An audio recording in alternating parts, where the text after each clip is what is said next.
What happens when a prince who traded his crown for Hollywood fame sits across from America's sharpest satirical mind, and the conversation spirals completely out of control?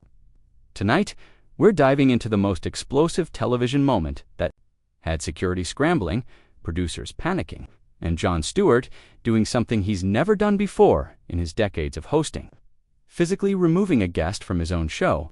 Make sure to subscribe and drop a comment below, because this story gets wilder by the minute, and you won't believe how this royal interview turned into an absolute disaster. The tension was palpable from the moment Prince Harry walked onto the Daily Show set. Jon Stewart, known for his quick wit and fearless interviewing style, had that familiar glint in his eye that regular viewers knew meant he was ready to dig deep. Harry, dressed casually in jeans and a button-down shirt, seemed relaxed as he settled into the guest chair. But there was something different about his demeanor tonight, something that suggested he wasn't in the mood for Stewart's usual brand of pointed humor. "So, Prince Harry," Stewart began with his characteristic lean forward, "you've been quite busy lately. Tell me, how does it feel to go from cutting ribbons to cutting Netflix deals?" Harry's smile was tight. "Well, Jon, I think that's a rather simplistic way to look at what my wife and I have been doing. We're focused on meaningful content that actually makes a difference in people's lives." "Meaningful content," Stewart repeated, raising an eyebrow. "Right. So the documentary about your struggles with royal life, that was meaningful? Because I watched it, and I have to say, complaining about your family while sitting in a multi-million-dollar mansion in Montecito felt a bit, I don't know, tone-deaf." The audience chuckled nervously. Sensing the shift in Harry's posture, he straightened in his chair, his jaw tightening slightly. "I think you're missing the point entirely, Jon. We were sharing our truth about the institution and the damage it can do to real people." "Your truth," Stewart nodded slowly. "See, that's interesting phrasing, because last I checked, there was just truth. Not yours, not mine, just facts. And the facts seem to be that you've made quite a career out of airing your family's dirty laundry on every platform that'll pay you enough." Harry's face flushed. "That's completely unfair. You clearly haven't actually watched our content, or you'd understand that we're trying to shed light on important issues like mental health, racial inequality, and institutional corruption." "Oh, I watched," Stewart shot back. "I watched you and Meghan sit with Oprah and make some pretty serious accusations. Then I watched those accusations get walked back, clarified, and recontextualized more times than a politician's campaign promises. So help me understand, which version was your truth?" The studio audience was dead silent now. Harry leaned forward, his voice dropping to a more serious tone. "Jon, with all due respect, you're talking about things you don't understand. You've never lived inside an institution like that. You've never had your every move scrutinized, your wife attacked by the press, your family turned their backs on you when you needed them most." Stewart's expression softened for just a moment before hardening again. "You're right, I haven't lived that life. But I have lived a life where I had to work for everything I got. Where I couldn't call up my daddy when things got tough and ask for a bailout, where I couldn't trade on my last name to get meetings with streaming executives. Are you seriously suggesting that I haven't worked hard?" Harry's voice was rising now. "Do you have any idea what I went through in Afghanistan? What I've done for veterans? The charities I've supported?" "I'm not diminishing your military service," Stewart replied, his tone measured but firm. "That was real, that mattered. But let's be honest about what happened after. When things got complicated with the royal family, instead of working it out privately like most families do, you turned it into a public relations campaign. You've been on more talk shows complaining about your family than most celebrities promoting summer blockbusters." Harry stood up suddenly, his face red with anger. "This is exactly the kind of toxic journalism that drove us out of the UK in the first place. You're not interested in having a real conversation, you just want to tear people down for entertainment." Stewart remained seated, but his voice carried a new edge. "Sit down, Harry. You came on my show, remember? You wanted to promote your latest project, so let's talk about it. Let's talk about how you and Meghan signed deals worth hundreds of millions while complaining about how hard your lives have been. Let's talk about how you've managed to monetize your family drama better than the Kardashians ever did." "Don't you dare compare us to them," Harry snapped, still standing. "We're trying to make a positive impact on the world." "By doing what, exactly?" Stewart shot back. "By making documentaries about yourselves. By giving interviews about how misunderstood you are. By writing tell-all books about private conversations with your father and brother. That's your positive impact." The audience was shifting uncomfortably in their seats. This wasn't the usual Daily Show banter. This was getting personal, and everyone could feel it. Harry pointed a finger at Stewart. "You know what, Jon? This is exactly why traditional media is dying. You're more interested in gotcha moments than actually understanding the issues we're trying to address. Climate change, mental health awareness, social justice. These aren't just talking points to us. They're causes we genuinely care about." Stewart leaned back in his chair, a sardonic smile playing at his lips. "Oh, you care about them. Is that why you flew on private jets to climate conferences? Is that why you live in a house that uses more electricity in a month than most families use in a year? Is that why your idea of social justice is complaining about not getting enough money from the royal family, while people are struggling to pay rent?" "That's enough," Harry said, his voice shaking with anger. "You're twisting everything I say." "I'm not twisting anything," Stewart replied calmly. "I'm just asking you to explain the contradictions. You want to be seen as champions of the oppressed while living like the elite you claim to oppose. You want sympathy for your struggles while cashing checks that most people couldn't earn in 10 lifetimes. You want to be taken seriously as activists, while your biggest accomplishment seems to be turning family drama into Netflix content." Harry took a step towards Stewart's desk, his hands clenched into fists.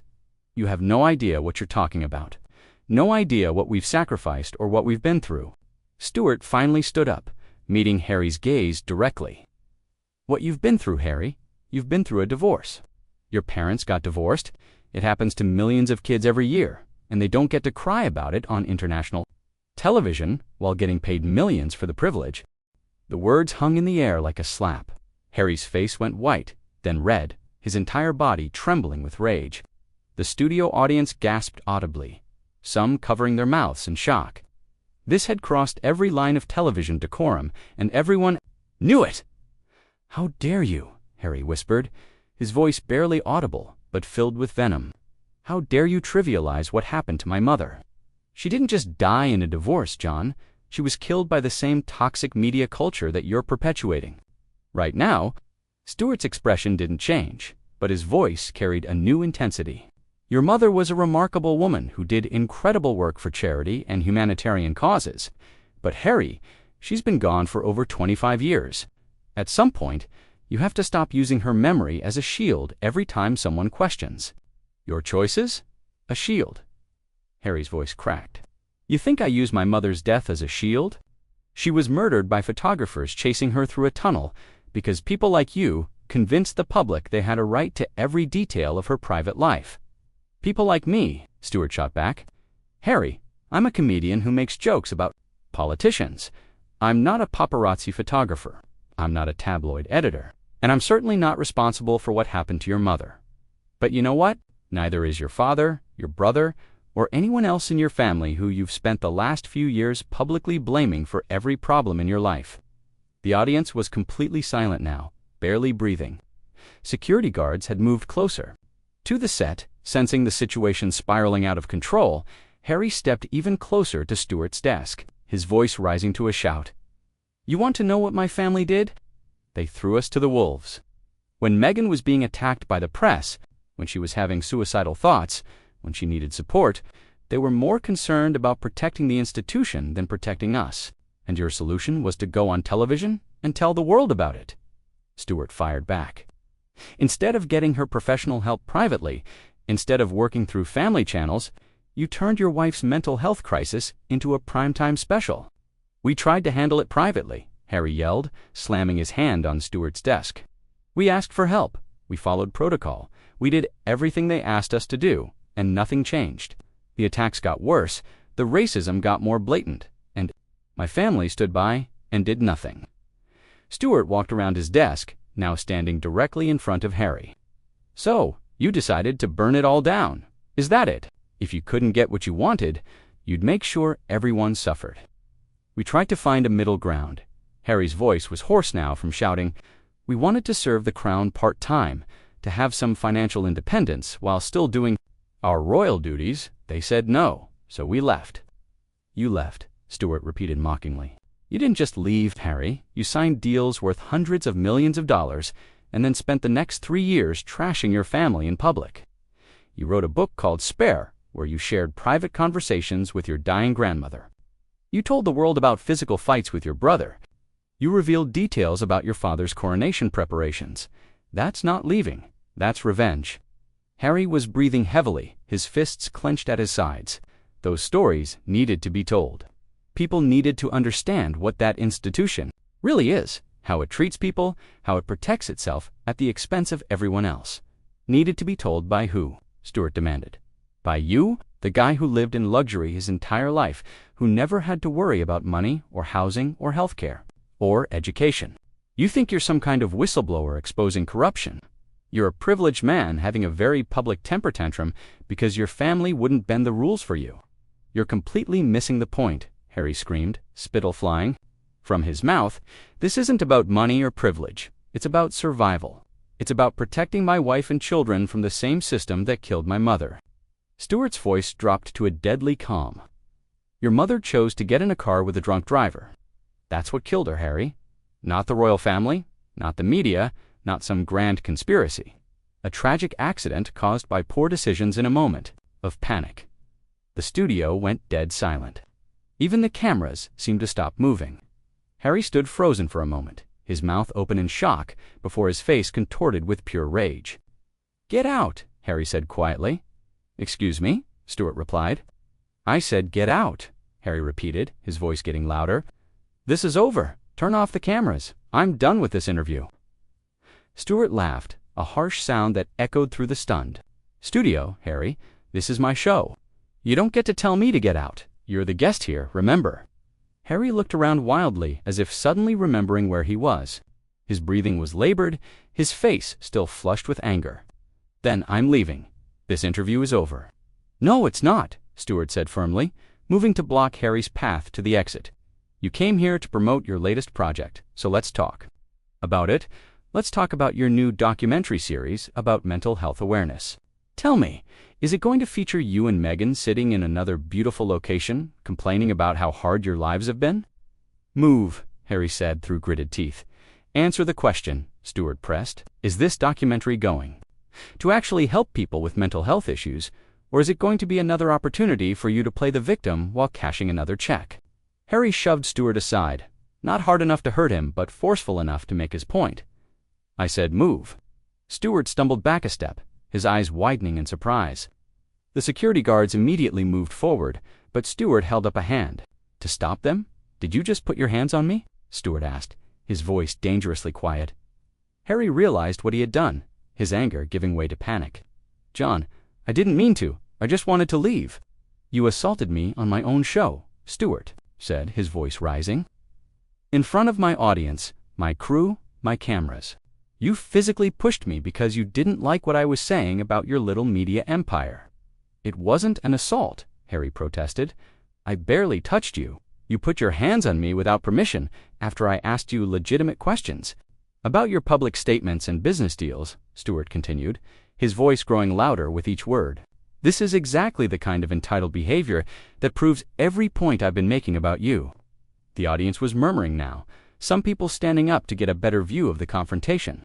Producers were frantically talking into their headsets, trying to figure out how to handle this unprecedented situation. Harry looked around desperately, seeing the cameras still rolling, the audience staring at him, Stewart glaring at him with unconcealed contempt. "This whole thing was a setup," he said suddenly. "You never intended to have a fair interview. You brought me here to ambush me." "I brought you here to ask you questions," Stewart replied coldly. "Questions that any journalist worth their salt should be asking.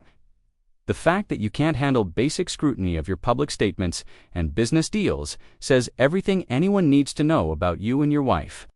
"Don't bring Meghan into this," Harry warned, his anger flaring again. "Why not?" Stewart shot back. "She's half of your brand. She's the co-star of your victim narrative. She's the one who sat with Oprah and made accusations about your family. that you've both had to walk back and clarify multiple times since then. "That's it!" Harry roared, lunging toward Stewart again. This time, the security guards didn't wait for a signal. Two large men in black suits immediately stepped between them, grabbing Harry by the arms as he struggled against their grip. "Let go of me!" Harry shouted, thrashing against the security guards. "Do you know who I am? You can't touch me like this!" Stewart watched the scene unfold with a mixture of disgust and satisfaction. "There it is," he said to the cameras, his voice cutting through Harry's protests. "Ladies and gentlemen, you just witnessed the real Prince Harry. The moment someone challenges his narrative, the moment someone asks him to take responsibility for his choices, he resorts to physical violence and pulls the royal card. I am a prince of the United Kingdom," Harry screamed, still fighting against the security guards. "You cannot treat me like this. This is assault." "You assaulted me first, Your Highness," Stewart replied mockingly. "And last I checked, you gave up your royal duties." "You can't have it both ways, Harry. You can't trash the institution. It suits you, and then hide behind your title when you get called out for your behavior." The audience was in complete chaos now. Some people were filming with their phones, others were trying to leave, and still others were shouting questions at both men. The producers had given up trying to control the situation and were just letting the cameras roll, knowing this would be television history. Harry stopped struggling for a moment, breathing heavily as he glared at Stewart. "You planned this whole thing, didn't you? You never intended to have a real conversation about the work we're doing. You just wanted to humiliate me on television." "I wanted to ask you questions," Stewart replied calmly, straightening his tie. "Real questions about your public statements, your business deals, your accusations against your family. The fact that you consider basic journalism to be humiliation tells us everything we need to know about how you've been living for the past few years." "Basic journalism?" Harry laughed bitterly. "Is that what you call attacking someone's dead mother? Is that what you call victim blaming and character assassination?" Stewart walked closer, looking directly into Harry's eyes. "Your mother was a remarkable woman who used her platform to help people. She worked with AIDS patients when it was controversial. She campaigned against landmines when it was dangerous. She used her celebrity for genuine good. What have you done besides complain about your family and cash checks from streaming services?" Harry's face went pale, then red again. "How dare you compare me to my mother? You have no right to even speak her name." "I have every right," Stewart shot back. "She was a public figure who did public good. You're a public figure who's done nothing but public relations for yourself. If you don't want people making that comparison, maybe try living up to her example instead of hiding behind her memory." The security guards were still holding Harry, but their grip had loosened slightly as they watched the verbal sparring match continue. Harry noticed and suddenly broke free, not to attack Stewart this time, but to grab the microphone from his lapel. "You want to know the truth?" Harry shouted into the microphone, his voice echoing through the studio. "The truth is that Jon Stewart is a has-been comedian who's jealous of anyone who's actually relevant in the modern world. The truth is that he's using me to try to revive his failing career by creating controversy." Stewart laughed genuinely, for the first time all evening. Failing career. "Harry, I've been in this business for 30 years. I've won Emmy Awards, Peabody Awards. I've influenced political discourse and social change through my work. What have you influenced besides Netflix, stock prices, and tabloid headlines? We've influenced conversations about mental health, about racism in institutions, about the importance of speaking your truth even when it's difficult," Harry replied, still holding the microphone. "You've influenced conversations about yourselves," Stewart corrected. "Every project you've done, every interview you've given, every documentary you've made, it's all been about Harry and Meghan. When was the last time you did anything that wasn't ultimately about promoting your own brand?" Harry was quiet for a moment, his chest rising and falling rapidly. "Everything we do is about making a positive impact. Making money is not making an impact," Stewart replied. "Complaining is not activism, and turning your family drama into content is not public service." The security guards moved toward Harry again, but he held up his free hand. "I'm not done," he said into the microphone. "You want to know what's really happening here? This is exactly the kind of institutional protection that my wife and I have been talking about. Jon Stewart represents the old guard, the establishment media that protects certain people while tearing down others. Stewart shook his head in amazement. Harry, I'm literally one guy with a television show asking you questions about your own public statements. If that's institutional oppression to you, then you've lived an even more sheltered life than I thought. You're part of a system that silences people who try to speak truth to power, Harry continued, his voice getting higher and more frantic. You're protecting the same institutions that we're trying to reform. What institutions am I protecting? Stewart demanded. I've spent my entire career making fun of politicians, corporations, and yes, even the British royal family. I'm not protecting anyone. I'm asking you to explain the contradictions between what you say and what you do. Harry looked around the studio wildly, as if searching for support that wasn't there. The audience was watching him with a mixture of fascination and horror, clearly seeing him unravel in real time. This is character assassination, Harry said finally. This is exactly what they did to my mother, and now you're doing it to me. Stewart's patience finally snapped completely. Your mother never made millions of dollars complaining about her family on television. Your mother never wrote tell-all books about private conversations with her children. Your mother never signed deals with streaming services to turn her personal drama into entertainment. Stop comparing yourself to her. You're not worthy of the comparison. The words hit Harry like a physical blow. He staggered backward, still holding the microphone, his face crumbling. For a moment, he looked less like a defiant prince and more like a lost, angry man. Security, Stewart called out, his voice firm and final. Please escort Prince Harry from the building. This interview is over. You can't do this to me, Harry protested, as the security guards moved toward him again. I'm a guest on your show. You invited me here. I invited you here to talk about your work, Stewart replied coldly. Instead, you threw a tantrum, physically, assaulted me, and turned my show into a circus. You're no longer welcome here. The security guards took Harry's arms again, more gently this time, but with clear authority. As they began to lead him toward the exit, Harry pulled away one more time. This isn't over, he said, pointing at Stewart. The world is going to see exactly what kind of person you really are. Stewart looked directly into the camera. I think they just did, Harry. I think they just did. As the security guards finally escorted Prince Harry from the Daily Show set, Stewart turned back to his desk, straightened his papers, and looked into the camera with the same calm professionalism he'd maintained throughout his career.